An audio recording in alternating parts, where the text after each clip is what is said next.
So today I'm gonna to talk about why I think Denmark is a socialism country instead of capitalism.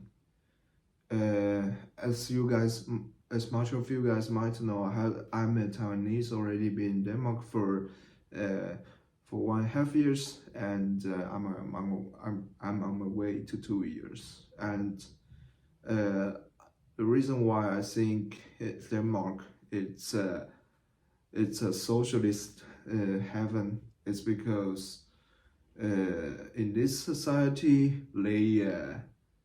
uh, I wouldn't use the word rob, but they take a lot of money from rich middle class and to help the homeless and poor people. That's one of the reasons I think Denmark is a socialist country compared to rest parts of the world. You can literally see no homeless people on the street in Denmark.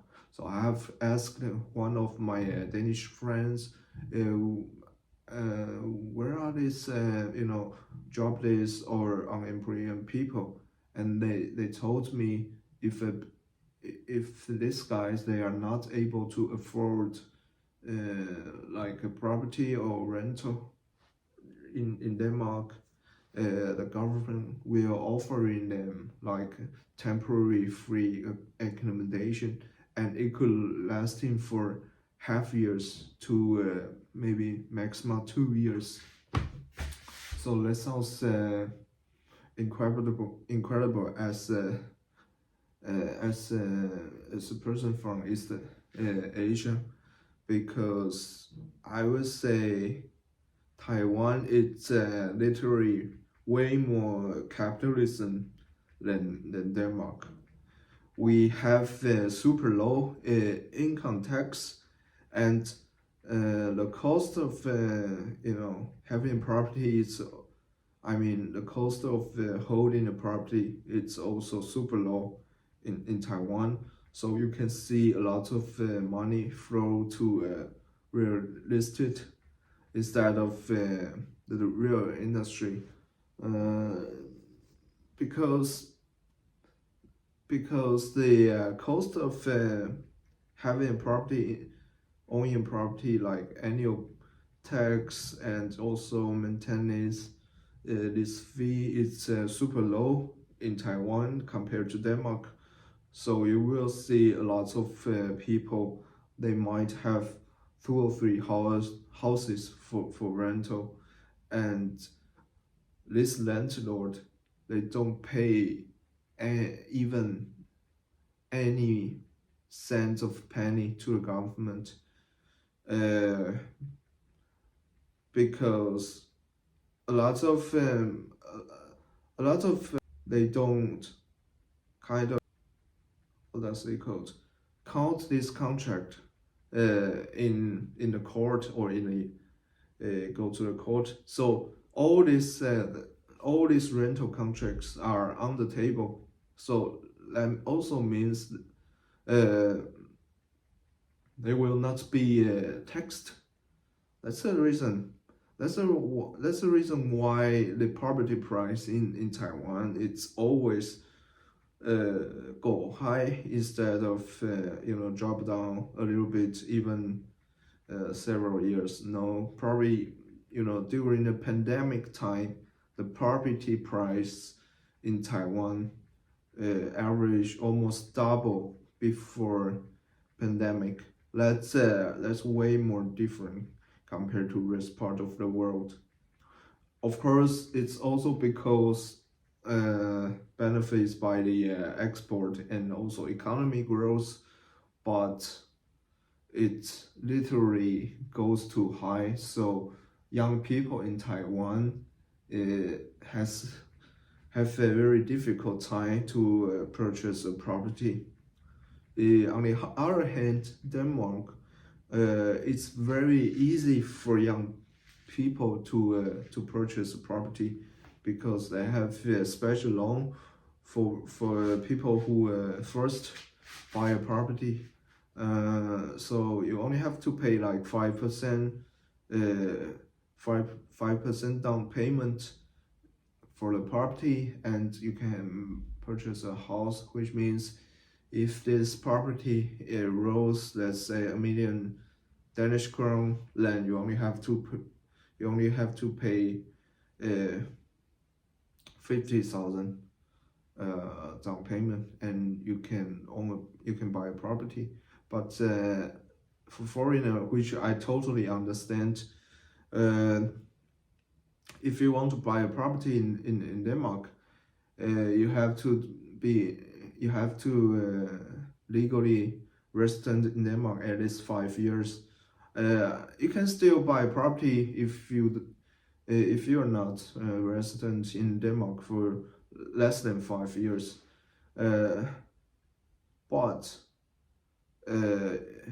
there is a special rule. Once you live in Denmark, you have to sort out your house out. That's probably the reason, one of the reason against foreign investment go to a real estate market in Denmark. Yeah, so you literally see homeless people in Denmark, and also the social benefits are very good, like the healthcare system in Denmark is probably one of the best in the world. They cover everything, but it cost it's very costly, right? So the government need to get tax from all different people in the middle class, which there are pros and cons. Like if you are a skilled workforce in Denmark, then you don't feel big differences of your life compared to people just being a blue collar worker.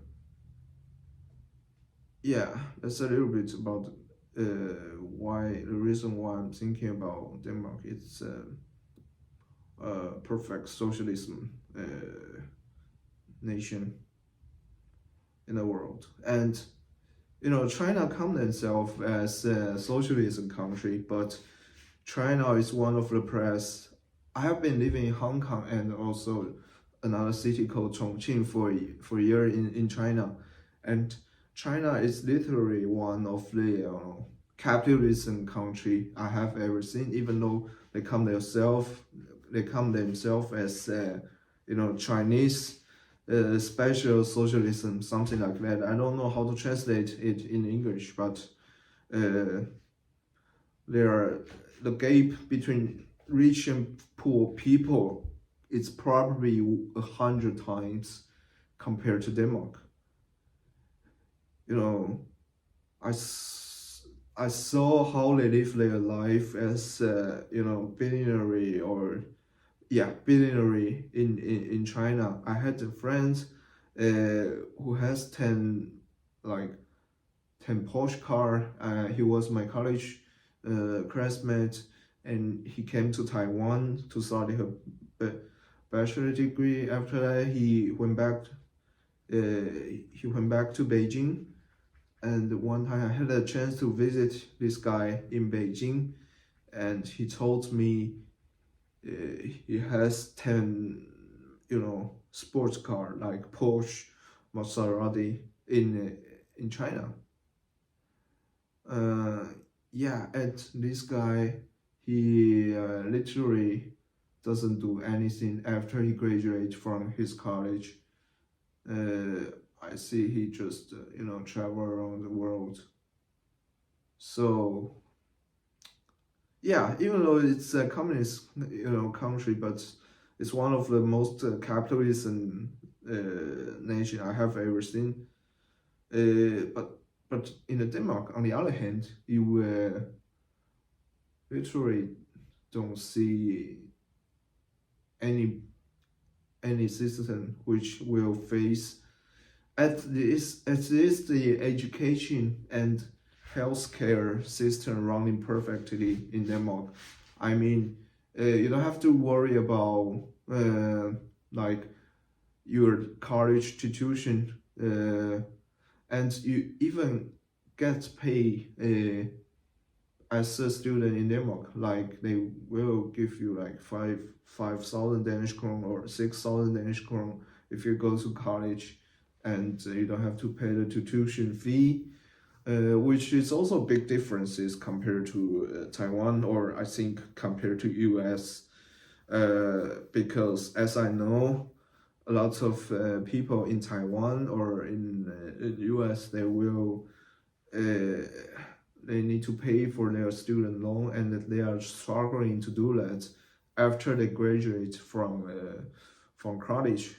So if you come from a rich family, let's say, then they can afford to to help you with your college study, and that's a big differences. I heard some people probably pay like have like 50,000 or 40,000, 50,000, 60,000 US dollars student loan after they graduate from college. And now the inflation, it's everywhere in the world, so everything goes, the price go, the living cost and everything of the price goes crazy, just crazy.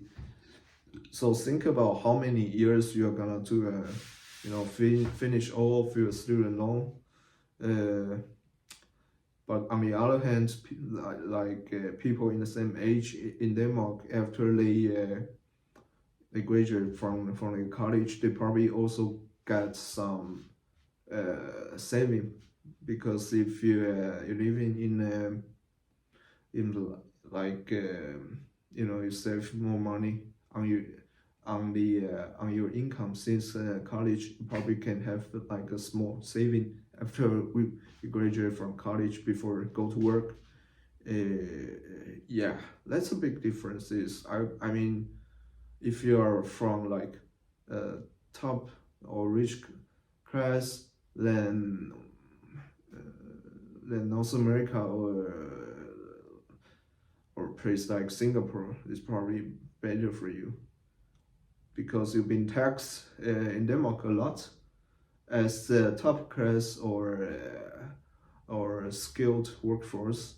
But I feel like Danish people, they have common sense, that they kind of agree rich people to help poor people, and they are really willing to pay all these different kind of tax, even though they are coming from a wealthy family. Probably not all of the Danish people agree on that, but I would say most of Danes, they are very willing to pay all this tax to the government, and they support for that.